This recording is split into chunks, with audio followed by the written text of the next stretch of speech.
নমস্কার বন্ধুরা, আপডেট প্রতিদিন এই ইউটিউব চ্যানেলে জানাই স্বাগতম। আজ থেকেই আবহাওয়ার ভুল বদল হতে শুরু করবে। আজ সকাল থেকেই মুখ ভার করেছিল বাংলার আকাশ। যদিও বেলা বাড়ার সাথে সাথেই রোদের দেখা মিলেছে, সেই সাথে পাল্লা দিয়ে বেড়েছে গরমও।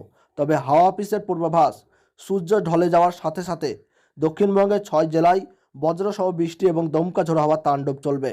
ভারতীয় মৌসুম ভবনের রিপোর্ট অনুযায়ী রাজ্যে হু হু করে জলীয় বাষ্প ঢুকছে। মূলত বঙ্গোপসাগর থেকে আসছে এই জলীয় বাষ্প, যার জেরে আগামী কয়েকদিনের জন্য বৃষ্টির মধ্যে কাটাতে হবে দক্ষিণবঙ্গের বাসিন্দাদের। হাওয়া অফিসের খবর, আজ ঘন্টায় 30 থেকে 40 কিলোমিটার গতিবেগে ঝোড়ো হাওয়ার পাশাপাশি বিক্ষিপ্ত বৃষ্টিপাত হতে পারে দক্ষিণবঙ্গের একাধিক জেলায়। তাপমাত্রার খুব একটা হেরফের না হলেও উপকূল ও পশ্চিমের জেলাগুলি সহ প্রায় 11 জেলায় বৃষ্টির সম্ভাবনা রয়েছে। এরপর শনিবার ও রবিবার এবং মঙ্গলবার ফের বিক্ষিপ্তভাবে বজ্রবিদ্যুৎ সহ বৃষ্টির সম্ভাবনার কথা জানিয়েছে আলিপুর আবহাওয়া দপ্তর। আলিপুর আবহাওয়া দপ্তর জানিয়েছে আজ উত্তর চব্বিশ পরগনা, দক্ষিণ চব্বিশ পরগনা, পূর্ব মেদিনীপুর, পশ্চিম মেদিনীপুর, হাওড়া, কলকাতা বজ্রবিদ্যুৎ সহ হালকা থেকে মাঝারি বৃষ্টি হতে পারে। একই সাথে হুগলি, ঝাড়গ্রাম, বাঁকুড়া, পূর্ব ও পশ্চিম বর্ধমান, নদিয়া, মুর্শিদাবাদে ভিজতে পারে বৃষ্টিতে।